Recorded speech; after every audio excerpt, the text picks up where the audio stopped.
Hey guys, welcome back to the channel. This is Ben Collects, where I look at nerdy things, in particular Star Wars helmets and lightsabers. So if you like that sort of thing, please consider liking, commenting and subscribing. Got a really good one for you today. It's the newest in the Black Series. It is Commander Cody. Well and truly overdue, I think, particularly after they released Captain Rex recently. Up and down there. Officially licensed. Just released, meant to be an Amazon exclusive. I guess it is in America, but I picked it up from elsewhere. It's meant to be releasing in March, so it's actually really nice that it's come out early and I've been able to get my hands on one. It's based on Commander Cody's appearance in Revenge of the Sith, which is 2005, and it features a adjustable headset and a voice changer, as they all do. Available in the UK at Mankind, which is where I picked up this one, for £115. You can pick up from a Forbidden Planet for £104.99. eBay, I think it's because they were still getting the ones early. It's more expensive, between about £140 and £160 to get your hands on this, so don't bother doing that. And if you want to go to Amazon, it's £104.99, although at the point of recording, they are sold out. In the US, it's $109.99 before tax, and it is currently still available. So, relatively well-known character, despite the fact that he wasn't actually shown that many times in the film, but is mainly known as the first clone soldier to receive Order 66, designated a CC-224. He served under General Kenobi as the leader of the 212th Attack Battalion. Literally born to lead, as the genetics were made for the commanders.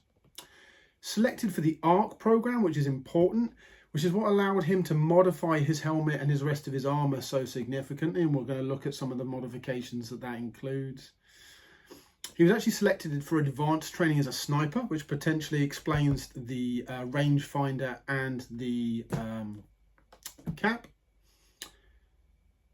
He has a small floodlight on the front as well, which we're going to take a look at, and an antenna, which was because he was a commander sending out orders over the battlefield.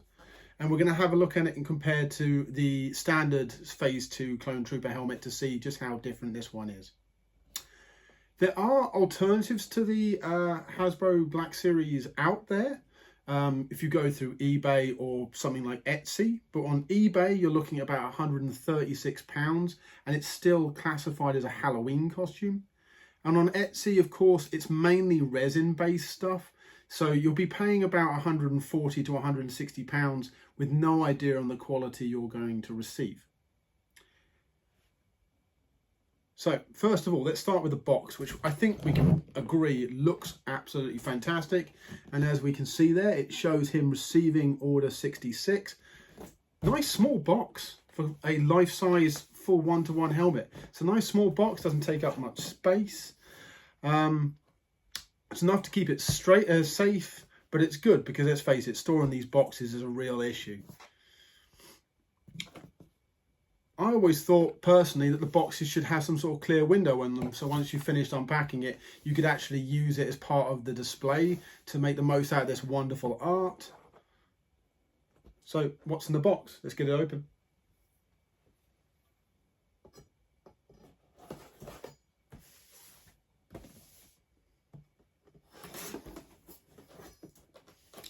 Nice clean box. This one. Very nice. Okay, let's get it open. So, tilt it towards you so you can see. On the top, nothing special. Let's get that out of the way. It's a nice bit of stuff to keep it safe. Put it on the floor. Opening it up.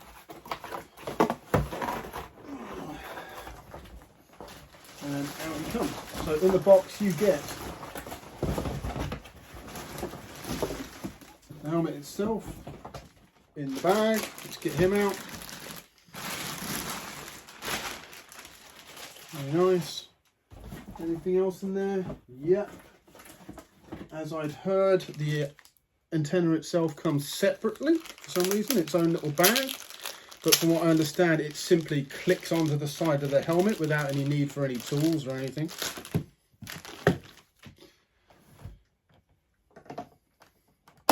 Yep, you don't get much more simple than that. Just click straight into the side there without any problems at all.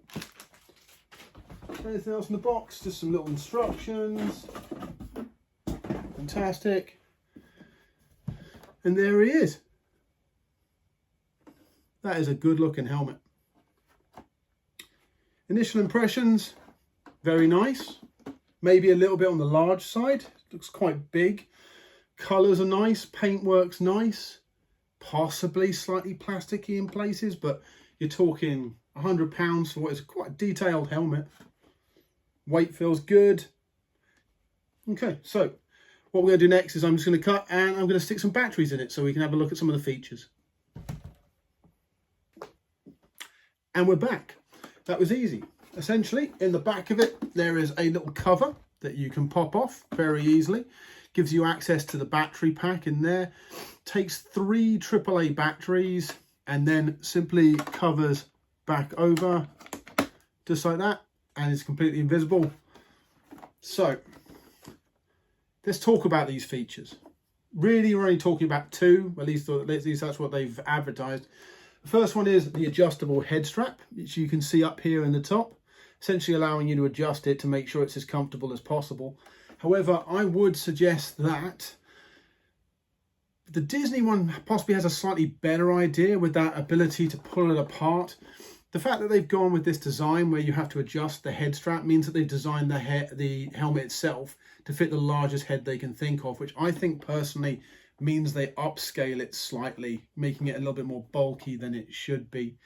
Of course, you also, with the Disney one, you get that padding as well that you can Velcro into the top, which, although it falls out, does make it a little bit more comfortable. The voice changer, always an area for some contention. It doesn't make you sound like the character. It just distorts your voice, which is fine when you're talking about helmets for things like generic stormtroopers where you are the stormtrooper.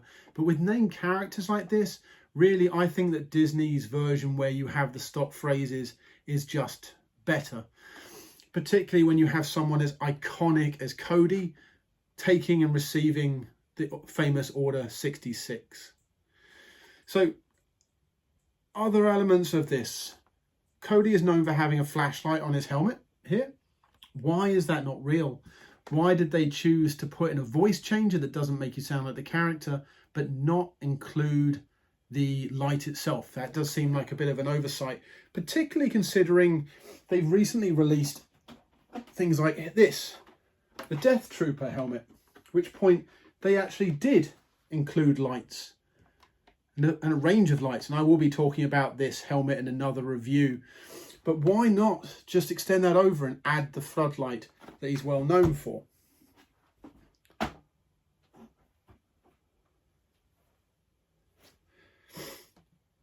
Also, we have a rangefinder here, although that's entirely fixed. So you could say that it's not particularly a rangefinder.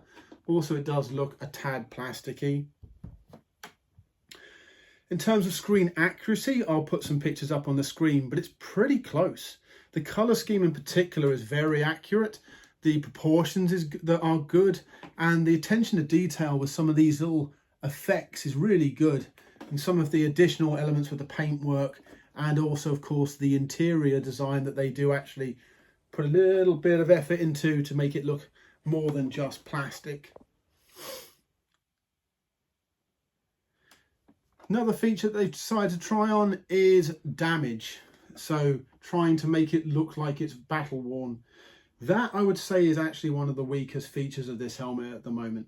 It looks painted on. It has this weird effect of being quite obviously under the paint, and you end up with shiny dirt, which is a bit of an odd idea in itself. But of course, you could do it yourself, and you could do a great job of that as well. If you want a great example of weathering on one of these helmets, you can look straight to his brother-in, Captain Rex, which they did an incredible job on making it look dirty, battle-worn, and in universe. And again, I'll talk about that in another review. Comparing it to its more basic version, if we look at the Phase 2 Clone Trooper, we can see you get quite a bit more for your money in terms of it being identifiable as a character. So let's try it on.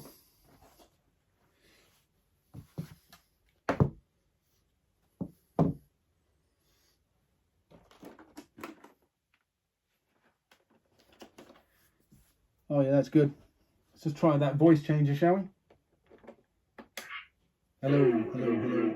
Okay, well, one thing I will say is that's the loudest version of this I've come across before, but I sound nothing like Cody at all. So I think it would have been better to have left this out, put a working light on, and put some stock phrases in, but I guess that might be because of copyright reasons.